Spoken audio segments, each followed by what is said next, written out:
동방 박사들이 예수님을 경배했습니다. 그래서 제목을 동방 박사들의 예수님 경배다 그렇게 정했습니다. 마태는 마태복음을 쓰면서 예수님이 태어나시는 때가 언제이냐 하는 것을 우리에게 알려줍니다. 예수님이 태어나신 때는 유대를 헤롯이라고 하는 사람이 다스릴 때다 하는 것을 이 마태가 우리에게 알려주고 있습니다. 그 헤롯은 어떤 헤롯이냐? 헤롯 대왕입니다. 그리고 누가는 누가복음을 기록을 하면서 예수님이 태어나신 때를 좀 다르게 우리에게 알려줍니다. 케사르 또는 우리 성경은 가이사 아우구스도 그렇게 되는데요. 케사르 아우구스투스, 정확하게 옥타비아누스라는 사람이 다스리는 것인데 아우구스투스 존귀한 자, 이거 이제 황제 칭호가 되는 거예요. 로마 제국의 황제가 유대를 헤롯이 왕이지만은 실질적인 힘은 로마 제국에 있다. 그러니까 로마가 제국화되어 있고 로마 제국이 이스라엘을 다스리고 있었던 때다. 그때를 알려주고 있습니다. 그 시기를. 그래서 두 복음서 누가복음과 마태복음이 역사적으로 이 시기를 우리에게 합쳐보면 로마 제국 시대에 그리고 유대를 로마 제국 황제의 승인을 얻어서 헤롯이라는 사람이 다스리고 있을 때 그때 예수님이 태어났다는 것을 알게 합니다. 마가복음은 이런 정보를 주지 않습니다. 그래서 마가복음은 예수님의 그 복음, 예수님의 공생의 시작으로부터 바로 시작을 합니다. 누가복음은 그럼 어쩌냐? 요한복음은 예수님, 이 땅에 오신 예수님, 말구유에 초라하게 사람들이 볼 때는 그렇게 아주 보잘것없이 태어난 그 예수님이 과연 어떤 신분이었느냐라는 것을 확실하게 먼저 보여줍니다. 그래서 요한복음 1장에서는 태초에 하나님이 계시니라. 그 하나님이 태초에 말씀이 계시니라. 그렇죠? 그 말씀이 하나님이시니라. 그리고 그 말씀을 통해서 모든 만물이 창조되었다. 그래서 그분이 이 어두운 세상에 빛으로 오셨다는 것을 요한은 우리에게 가르쳐줍니다. 그래서 하나님의 아들이시고 하나님이시고 만물을 창조하신 말씀이신 그 예수님, 그 예수님이 아기 마리아를 통해서 말구유 초라한 베들레헴 말구유에서 로마 제국 시대 그리고 헤롯이 로마 제국의 황제의 승인을 얻어서 다스릴 때라는 것을 우리에게 보여주고 있습니다. 그래서 오늘 본문 마태복음 그 2장 그 1절에 보면 첫 번째, 그래서 헤롯 왕 때에 그렇게 표현을 합니다. 헤롯 왕. 아까 말씀드린 헤롯은 유대를 다스렸는데 헤롯 대왕이다 그렇게 표현해요. 사실은 뭐 헤롯 대왕이라는 다 학자들이 다 인정을 하는 것인데 뭐 헤롯이 뭐 붙인 대왕이라 이름을 붙여놓은 건 아니에요. 학자들이 붙여놓고 학자들이 또 그것이 대왕이라고 할 만한 인물은 아니다. 이렇게 또 말을 하는 거죠. 왜 그러냐 그러면 대왕이라고 하는 것을 하려면 최소한 뭐예요? 로마 제국의 황제 정도는 돼야 되는데 로마 제국 황제라고 대왕이라고 다 붙여주지도 않아요. 그러면 이제 대왕이라고 또 붙여준 것은 누구냐 그러면 로마 제국 이전에 그리스, 헬라 제국 때 알렉산더 대왕 그러잖아요. 이 정도 돼야지 대왕. 로마 제국보다도 훨씬 더 많은 땅을 동쪽으로는 지배했다. 서쪽으로는 더 로마 제국이 많이 지배했습니다만은 동방으로 볼 때는 훨씬 더 로마보다도 많이 지배했다. 알렉산더 하면 그 대왕이다. 그럼 우리가 그래 이 정도는 이해가 되는데 이 헤롯이 조그마한 땅이 이스라엘 유다 땅 다 했다고 대왕이라고 한다는 게 좀 모순되어 보이긴 해요. 근데 왜 대왕이라 하느냐? 분봉왕이 아니기 때문에 그래요. 헤롯이 갈릴리 저 북쪽 갈릴리부터 남쪽까지 다 왕이었어요. 그래서 대왕이라 하죠. 아들이 그 이후 그 자녀부터는 분봉왕이죠. 그리고 그 아들 아켈라오가 왕이 되어서 예수님이 애굽에서 올 때 보면 성경에 보면 아켈라오가 왕이 되었다 그러잖아요. 근데 그때 왕이 됐으니까 너 예루살렘으로 가지 마라. 그래가지고 갈릴리로 가자. 악한 해가지고 너무 악하니까 로마 나쁜 짓을 많이 했어요. 그래서 이게 문제가 생기니까 로마 황제가 왕의 직을 박탈하고 추방당하고 그래서 이제 총독이 다스리게 되는 거죠. 그래서 나머지는 분봉왕들이 다스려요. 그래서 이 헤롯은 이 대왕이에요. 그때. 근데 이 헤롯이 얼마나 나쁜지 다 아시죠? 헤롯이 BC 40년부터 37년 3년 동안 이 전쟁을 했습니다. 그래가지고 그 앞에 있던 왕조 하스몬 왕가라고 그러는데 그 왕조는 물리쳤어요. 파르티아라고 로마 제국이 티그리스 강 정도까지만 대체적으로 이렇게 침범한 것 같아요. 거기까지만. 그럼 그 너머 동방은 페르시아 제국대에 있는데 지금의 이란 땅인데 거기는 사르티아라고 하는 제국이 있었어요. 그래서 사르티아 제국이 페르시아 제국 그 뒤를 이어서 파르티아 이 제국이 있었습니다. 그래서 그 국경선에서 늘 로마 제국과 파르티아 제국이 전쟁을 했었어요. 근데 로마 제국이 이 이스라엘 완전히 유대 땅을 다스리기 이전에 파르티아 제국에서 이 도움을 줬었어요. 그래서 이 헤롯은요 로마 편에 섰습니다.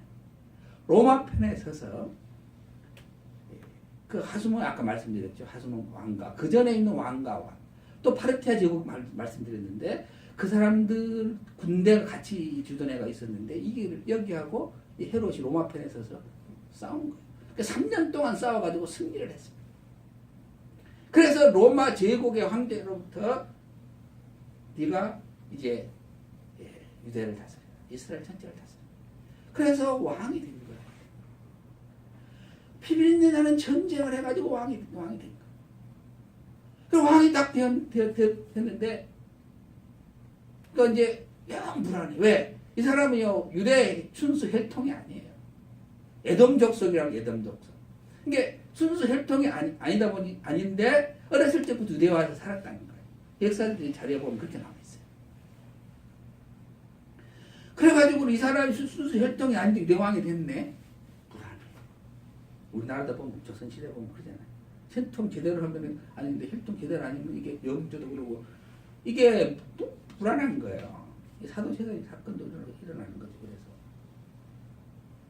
이 사람이 굉장히 불안하고 그러니까 그것을 만회하기 위해서 아까 말씀드린 그 하수몬 왕가의 자손 중에 한 여인을 택해가지고 결혼하죠. 그 미리암이라고 결혼을 해요. 그런데 그런 아이들도 낳아요. 그래서 뭐 부인이 10명이 됐고 그렇다는데 자녀는 한 15개 잘해보면 다 있어요. 그런데 클레오파트라 애굽을 다스리던 클레오파트 7세 정확하게는 클레오파트 7세예요. 마지막 왕조의 그 왕조가 있습니다. 프톨레마. 그 왕조의 마지막 왕이 여왕이에요. 이 클레오파트라 클레오파트라의 코가 얼마만 낮아졌으면 역사가 바뀌었을 때라고 그러는데 이 여인이 이 클레오파트라 7세하고 미리암이라고 하는 자기 아내하고 공모를 해가지고 자기를 왕으로부터 축출해 낼 것이라는 의심을 한 거예요. 의심 사실일 가능성도 있습니다만 늘 역사가 정확하지 않고 쓰는 사람의 관점이 다르니까. 그래서 그 제목으로 미리암을 죽입니다. 자기 아내를 죽이고 그 조부도 죽여요. 자기 어머니도 죽입니다. 이 악한 사람, 아주 악한 사람.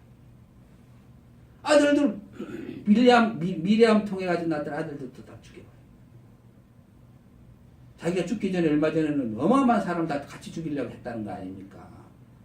그런데 자기가 죽어가지고 뜻을 모르는 이 아주 악독하고 간사하고 그런 사람. 그 왕의 자리에 어마어마하게 집착한 사람이에요.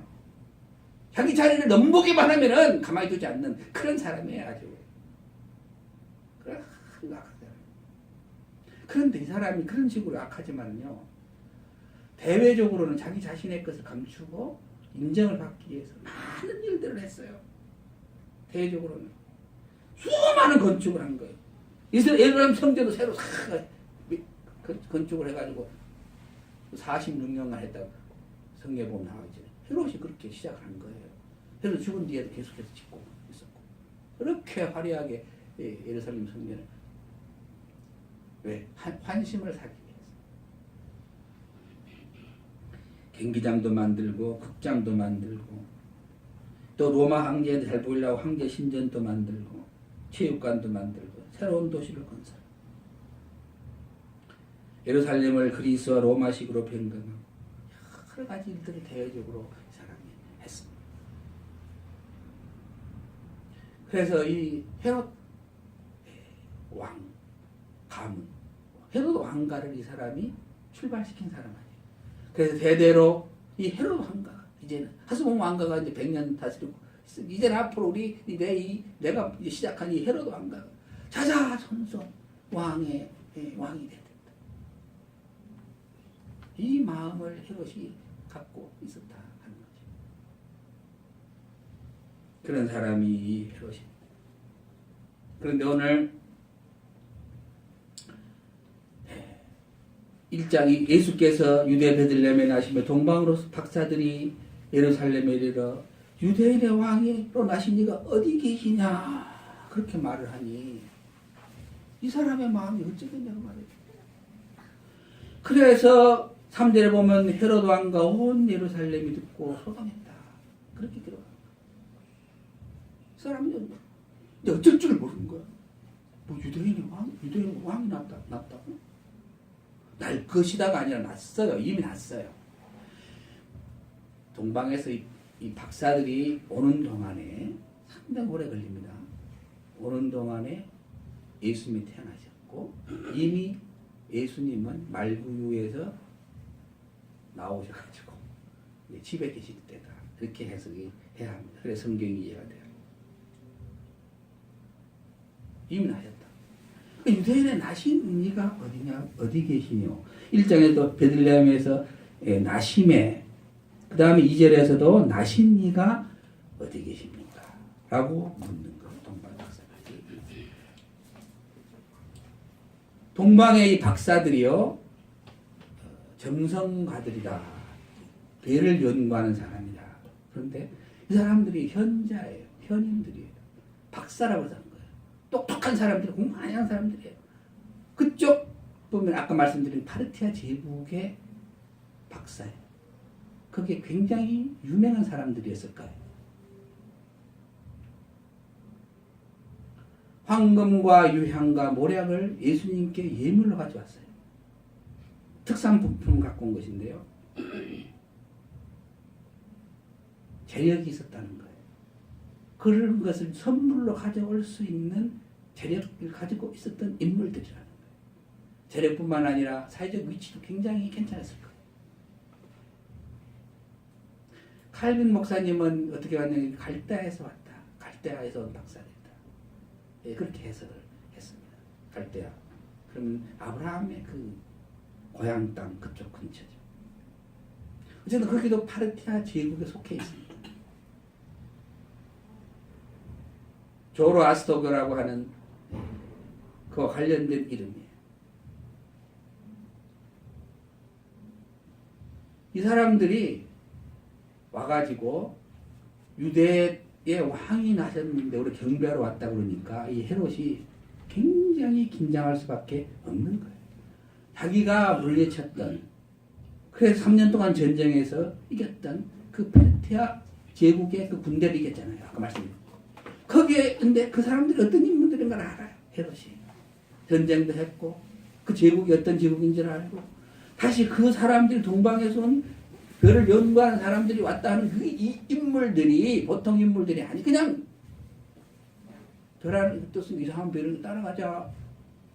목자들하고 좀 달라요. 그래서 헤롯이 굉장히 긴장한 거예요. 보통 일이 아니다. 저 사람들이 그냥 온 거지 아니에요. 별을 연구하고는 박사들이다. 사회적으로 인정을 받는 사람. 제국이 인정하는 인물들. 그 사람들이 그 먼 데서 여기까지 유대 왕으로 왔다 경배로 왔다는 거예요. 어마어마한 일입니다.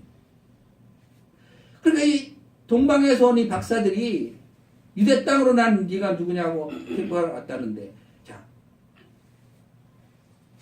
아까 말씀한 사르티아 그 제국에 있는 사람들이에요. 유대는 쬐까는 나라이고 로마 제국의 속국이에요. 거기에 유대에 그 또 한 사람 났다고 그 사람들이 그 먼 험한 길을 거기 갈대아가 맞다 그러면 남쪽이고 거기서 올라면은 북쪽으로 쭉 올라가야 돼. 메소포타미아 쭉 올라가서 이리 와야 됩니다. 왜냐하면 이쪽은 사막이에요. 남쪽.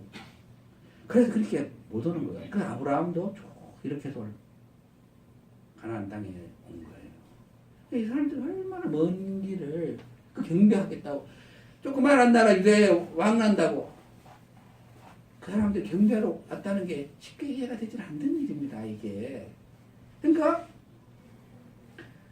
해석해 보면 동방에서 온 이 박사들은요 보통 왕으로 생각하죠. 표현은 유대의 왕으로 나신 이가 어디 계시냐 우리가 경배하러 왔습니다. 그렇게 표현을 했지만 사실은 이 로마 제국을 넘고 자기들의 파르티아 제국을 넘는 그 전쟁 일어나고 이 사람들이 어찌 보면은 파르티아 제국과 로마 제국이 맞닿고 전쟁하는 것도 아주 힘을 난 사람들일지도 몰라요. 제발 이런 전쟁 좀 없고 좀 평화롭게 서로 좀 살 수 없냐 이것을 꿈꾸던 인물들이었는지도 몰라요. 전쟁이 너무 많이 일어나니까. 그때부터 다 알잖아요. 아헬라디 그리스 와가지고 자기들이 초토화 시켰잖아요. 그쪽을 다 지배했잖아요. 지배해서 그 사람들이 물리쳐서 한 것처럼 했더니 로마 제국이 일어나서 또 근거서 자기들하고 싸우고 끝없는 이 전쟁. 그래서 아마 이 사람들은 그 해성 그냥 하나님 천지를 창조하실 때 만들어 놓은 그 별이 아니고 해성이라고 다 해석해요. 그래서 이 해성이 나타나가지고 오는데 이게 보통 일이 아니라고 생각하는 것이죠. 이제 이 유대 땅에 나는 왕이지만 이 왕으로 나는 이 인물이 이제 로마 제국 그동안 있었던 그 제국과의 전쟁도 없애고 자기들과의 관계에서 있던 그 전쟁도 좀 없애고 온 세상에 좀 평화를 갖고 올 수 있는 위대한 인물로 생각해서 가능성이 매우 높아요. 그냥 것이 아니라는 거죠. 그렇게 해서 이 사람들은 경배하라. 그런데 헤롯도 발발발 떨고 분노가 일어나. 그래서 나중에 아기들 다 죽이잖아. 그럼 예루살렘은 왜 소동을 해요? 이 두 가지로 해석은 쉽지. 이스라엘 사람들도 전쟁이 심부름. 근데 이제 그 전쟁 끝에 헤롯이라는 지금 별로 마음에는 안 들지만 그런데 이 사람이 아까 말씀드린 거 통치하는 거 보면은 여러 가지 환심을 살려고 많이 이렇게 했기 때문에 내부적으로 아주 악한 사람인가도 악한 사람인지도 인 것은 분명하지만은 외부적으로 사람들이 그렇게 헤롯이 막 한심살로 여러 가지 일들을 막 만들어내고 경기장 만들고 극장 만들고 체육관 만들고 목욕탕도 만들고 막 예루살렘 성전도 이렇게 막 짓고 있으니까 그러면서 평화가 온 거예요. 지금 37년부터 다스렸다 그러면은 약 30년 뒤에 아까 죽이는 사건 그때 좀 있겠습니다만 7년 정도에 또 죽였다 그러고 그런 것이 있습니다만 그 내부적인 그 일이에요. 그 가족 간의 일입니다. 전체적인 사람들한테 미치는 영향은 아니에요. 어쨌든 간에 평화가 몇십 년 온 거 아닙니까? 그런데 새로운 왕이 유대 왕이 태어났다 그러니까 그래도 소문이 들려. 저 헤롯이 자기를 위협하는 사람을 죽인다는 것을 유대 사람들이 알 거 아니에요. 그 새로운 유대 왕이 태어났다 하니 불안한 거예요. 또 새로운 피비린내 나는 또 뭔가 이제 헤롯이 하면 어떻게 할까. 그래서 소동했다라고 해석이 돼요. 또 하나는 뒤에 보면 다 알아요. 유대 땅 베들레헴아 너는 유대 거울 중에 가장 작지 아니하리라. 여기서 한 다스리는 자가 나와서 내 백성 이스라엘 목자가 되리라. 예언된 말씀을 다 알아요. 헤롯도 알죠. 왜? 비록 유대인은 아니지 어렸을 때 와서 성경을 알았으니까. 그러면 새로운 왕이 나타나는 것을 그럼 그 왕인가? 라고 생각하면 너무 갑작스럽게 나타나니까 이들이 왕장 정말 태어날까? 뭐 이런 마음에서 또 소동했을 수도 있다는 거예요. 그런데 6절에 있는 방금 읽어드린 베들레헴에서 한 다스리는 자가 나와서 내 백성 이스라엘의 목자가 된다는 그 말씀 읽었습니다. 서기관들, 대제사장, 모든 대제사장과 백성의 서기관들을 모아서 이 헤롯 왕이 그걸 물으니까 이들이 대답한 내용이거든. 그러면 동방에서 박사들이 와가지고 몇 사람인지 몰라요. 오늘도 찬송 아까 116장 찬송 부를 때 만약에 동방 박사 3사람 했으면 제가 이 찬송 색까지 안 왔습니다. 근데 그전 찬송가 동방 박사 3사람 귀한 예물 가지고 산을 넘고 물을 건너 별 따라와도 이렇게 하니까 야 이거 부담스러운데 이거 보니까 동방 박사들이 그렇게 돼 있죠. 동방에서 박사들 옛날 거지가 구절을 많이 외우는데 새로 바뀐 것도 헷갈려요. 그래서 동방에서 박사들이 왔다라고 이제 새로 정확하게 해놔서 되겠습니다. 세 사람이 아니에요. 몇 사람인지 모릅니다. 전설에 가면 뭐 20몇 명이라고 됐다 그도 12명이니까 20몇 명이나 했다고 그러지만은 정확하지 않아요. 이 예물도 뭐 A라는 박사가 이름까지 또 나와요. 정확하지 않습니다. A라는 박사가 뭐 황금을 드리고 B라는 박사는 유향을 드리고 C라는 박사는 모략을 드리고 이렇게 했다라고 할 수도 있겠죠. 대표로. 그러나 그냥 이들이 법회합을 열어서 드렸단 말이에요. 예수님께. 그런데 이 박사들이 우르르 왔어요. 우르르. 3명이 아니에요. 보통 뭐 10명 이상에서 20명 이상까지도 보니까 상당히 많은 박사들이 몰려왔어요. 헤롯하고도 또 만나요. 또 만나고 갔잖아요. 그리고는 베들레헴으로 우르르 가는 거예요. 그러면 따라가야 될 거 아니에요. 대제사장이나 서기관이나 따라가서 우리도 보러 가야 될 거 아니에요. 아무도 안 가. 관심이 없어. 제가 이거 보면은 우리 예수님 매일 오신다 그러면은 일어나가 몰라. 진짜로 오셔버렸네. 안 오신 줄 알았더니 나 내일 우리 점심밥 약속 있는데 그 밥이라도 먹고 나서 오셔야지. 우리 아들, 딸 장가 시집 보내는 날짜 잡아놨는데 다음 주인데 내일 오신다고? 안 되면 다시 기도하세요. 통성 기도하세요. 우리 가족들 전부 다. 예수님 우리 아들, 딸 좀 기도하고 자녀들도 좀 낳고 나서 주여 그 뒤에 와 주시면 안 됩니까? 그럴란가 몰라요. 여기서부터 그러시면 계세요. 기쁨이 없는 거예요.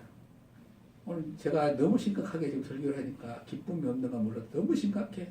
그래서 다시 메리 크리스마스 한번 합시다. 여기서 시작. 메리 크리스마스. 다시 크게 한번 하시죠. 시작. 메리 크리스마스. 자, 그래서 서로 한번 인사하죠. 메리 크리스마스. 시작. 메리 크리스마스. 자, 기쁜 성탄입니다. 한번 하시죠. 시작. 기쁜 성탄입니다. 별로 안 기뻐. 이거 나 심각해 그냥 마음에.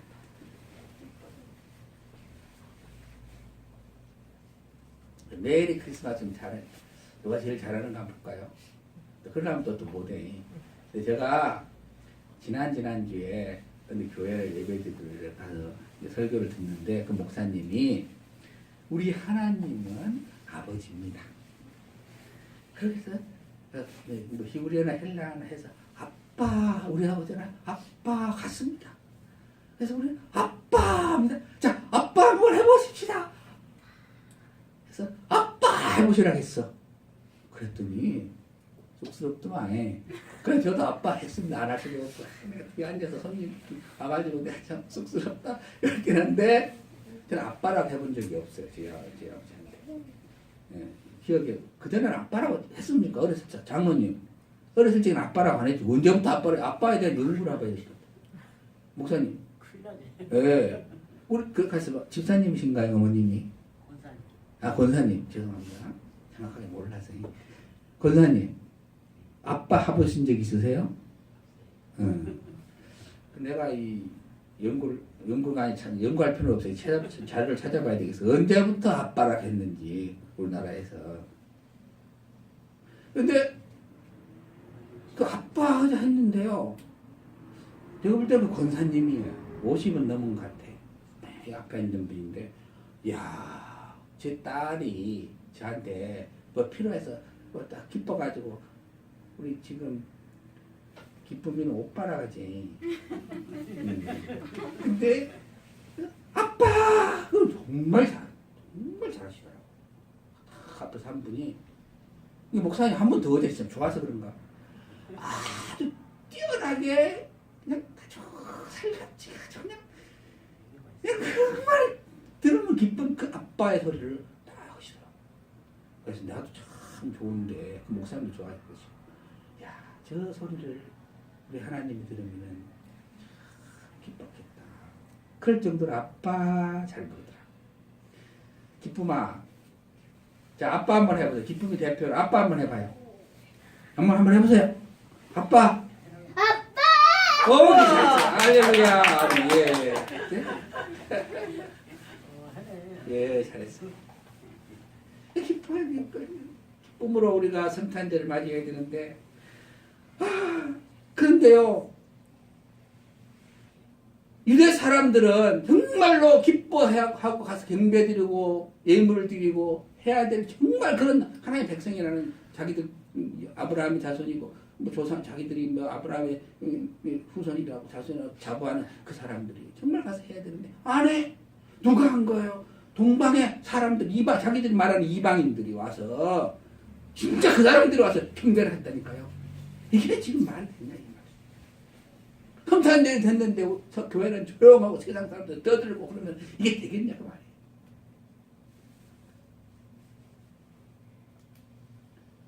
우리가 정말 성탄의 기쁨을 좀 회복하시기를 바랍니다. 아멘.